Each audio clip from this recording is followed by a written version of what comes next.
तो यार दिल्ली वालों ने कुछ माहौल तो उठा दिया है कि नहीं। उम्मीद नहीं कर रहे थे कि लखनऊ जैसी टीम को हरा पाएगी, क्योंकि जिस तरीके से दिल्ली एक दो सीजन से खेल रही है, मतलब पूरे ही सीजन से खेल रही है, दिल्ली बहुत दूर लगती है ट्रॉफी से, आसपास भी नहीं होती। लेकिन आज दिल्ली ने माहौल उठा दिया और बता दिया है कि दिल्ली शायद कमबैक कर सकती है, क्योंकि जिस तरीके से इनके सारे प्लेयर की एंट्री हुई है ना, लखनऊ वाले बिल्कुल दिमाग घूम गया उनका, समझ नहीं आया कि करना क्या भाई, ये कहां छुपा के रखे थे, मेरे खिलाफ ही लाके फेंक दिया। केएल राहुल खुद भी कह रहा था यार उम्मीद नहीं थी तुमसे कि इतना बढ़िया खेल जाओगे, हम तो सरप्राइज और शॉक दोनों हो गए, क्योंकि दिल्ली की गेंदबाजी कुछ ऐसी निकली कि लखनऊ के सारे बैट्समैन बिल्कुल ताश के पत्तों की तरह ढेर हो गए। और वो भी कह रहे थे कि भैया ये तो बहुत एवरीबॉडी साबा साबा की तरह जैसे प्लेयर आ रहे हैं पिच पे वैसे तेजी में जा रहे हैं, भागते हुए निकल जा रहे हैं, कोई भी टिक नहीं रहा था।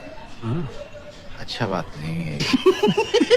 और जिस तरीके से खलील अहमद ने ये शुरुआत की, 2 विकेट निकाले थे स्टार्टिंग में ही, और जिस तरीके से डिकॉक का विकेट मिला, वो तो मैं फॉर्चुनेट कहूंगा कि यार चलो किस्मत है ना, किस्मत भी तो साथ देना चाहिए, क्योंकि वो अंपायर्स कॉल था। अगर अंपायर उंगली नहीं उठाते तो नहीं मिलती, तो वो तो विकेट चलो ठीक है। लेकिन देवदत्त पडिक्कल भैया, पडिक्कल के बहुत बुरे दिन शुरू हो गए हैं। पडिक्कल भैया कुछ अलग ही प्रेशर में खेल रहे हैं। साला ये दुख का खत्म नहीं होता बे। एक पडिक्कल जिसने आग लगा दी थी, मतलब जो आरसीबी से शुरुआत की थी ना, वो पडिक्कल लखनऊ में बिल्कुल फ्लॉप नजर आ रहे हैं। राजस्थान से भी ठीक ठाक सीजन गया था, लेकिन इस बार के बाद मुझे लग रहा है कि अगले साल आईपीएल में बिकना भी मुश्किल हो जाएगा।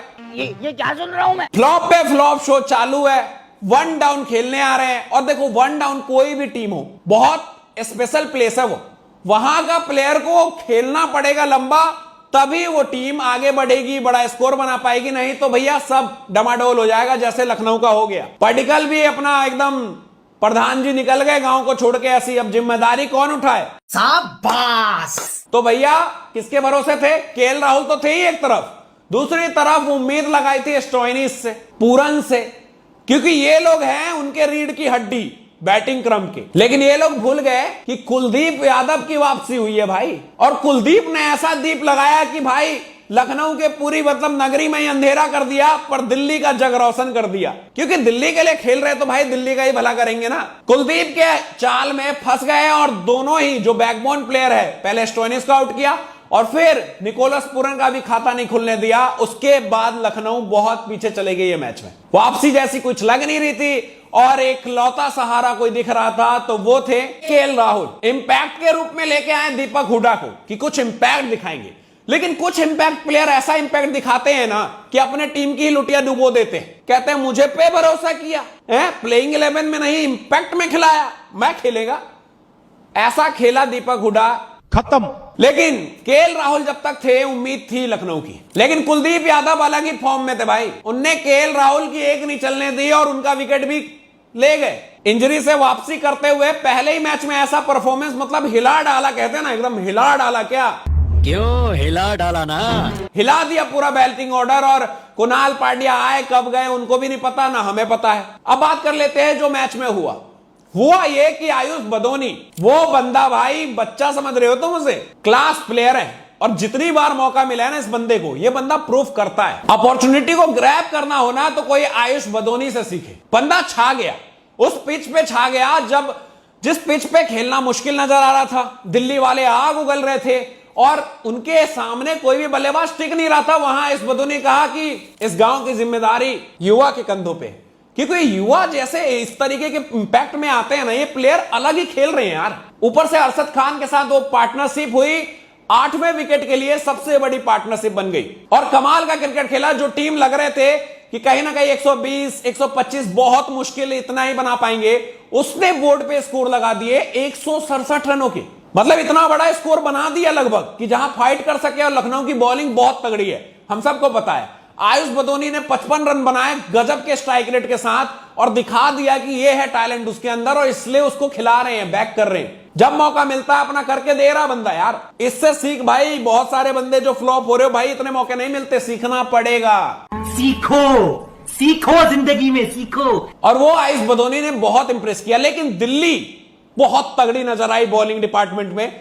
मुकेश कुमार और कुलदीप यादव के वापसी से वो दिल्ली लगी जिसके पास बहुत तगड़े बॉलर है, ऑप्शन है एक से एक बेहतरीन, और फील्ड पे वो दमखम दिखाया भी दिल्ली ने।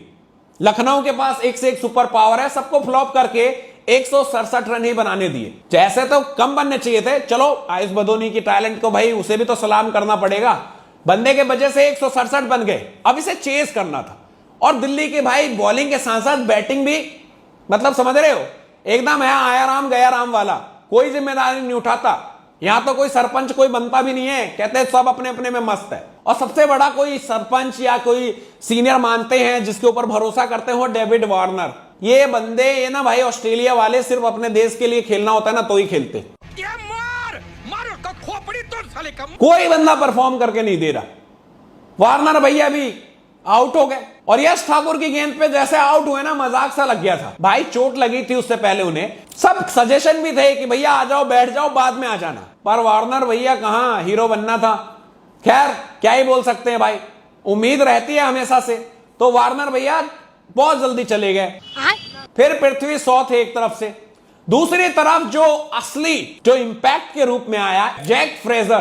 पहला आईपीएल मैच खेल रहे थे, क्योंकि हमने इन्हें देखा है भाई बहुत सारे लीग में खेलते हुए, जैसे बीबीएल में देखा है भाई, तूफान मचा देता बंदा। ऊपर से इसके पास फास्टेस्ट 100 का भी रिकॉर्ड है। क्या बात है सर, क्या बात है सर, अलग ही टैलेंट। और क्यों इतना ज्यादा स्पेशल प्लेयर माना जाता है, वो इस मैच में इसने दिखा दिया। जो वो छक्के लगाने की कैपेबिलिटी है ना, वो भी एकदम प्रॉपर बैटिंग शॉट से, मतलब एकदम पावर बैट स्विंग तगड़ा है, और मजा आ रहा था देखते हुए। एकदम लग रहा था कि भैया ये सेट हो गया एकदम, वो खिलौने नहीं होते चाबी घुमा के छोड़ दो एकदम नाचना शुरू कर देता है, वैसे तगड़ा बस बल्ला घुमा रहा था, मारे जा रहा था। भाई साहब कुछ ज्यादा नहीं हो गया? और अलग ही इंपैक्ट डाला। उसके साथ ऋषभ पंत की पार्टनरशिप हुई। ऋषभ पंत ने जैसे बल्ले घुमाए और चौके छक्के लगाए, और कुणाल पांड्या को जो बॉलर बनाया है, बहुत मारा कुणाल पांड्या को तो बहुत मारा भाई। वो 3 पे 3 छक्का जो मारा ना फ्रेजर ने, वो तो भाई अनबिलीवेबल सा था। कुणाल पांड्या भी कह रहा होगा कौन सा बैट्समैन आ गया भाई मैं तो अपनी जिंदगी में बिजी रहता हूं, ध्यान नहीं दे पाया, हल्के में ले रहा था तो लंबे लंबे छक्के दे रहा। ये तो पूरी मार्केट इंडस्ट्री में थू हो गई भाई। और ऋषभ पंत दोनों ने पिटाई चालू कर दी, और मैच में कुछ भी नहीं बचा था लखनऊ के लिए, बस कोशिश करे जा रहे थे। हाँ, रवि बिश्नोई ने थोड़े से कमाल की गेंदबाजी की, और लखनऊ अपने होम ग्राउंड पे ये मैच गवा गई। अभी तक 5 मैच में से 3 जीती हुई है लखनऊ, तो कहीं ना कहीं टेबल पे ठीक ठाक पोजीशन पे है। वहीं दिल्ली जो नीचे थी, अब आरसीबी को नीचे फेंक दिया है, क्योंकि 6 मैच में ये दूसरी जीत दर्ज कर ली। आरसीबी के पास 1 ही जीत है।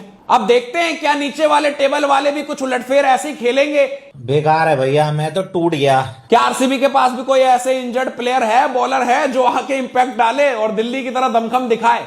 लेकिन दिल्ली के लिए ये मैच कहीं ना कहीं मुझे लगता है एक पॉजिटिव मोड में लेके आ गया होगा, और आने वाले मैचेस में शायद इसका इंपैक्ट अलग तरीके से देखने को मिलेगा।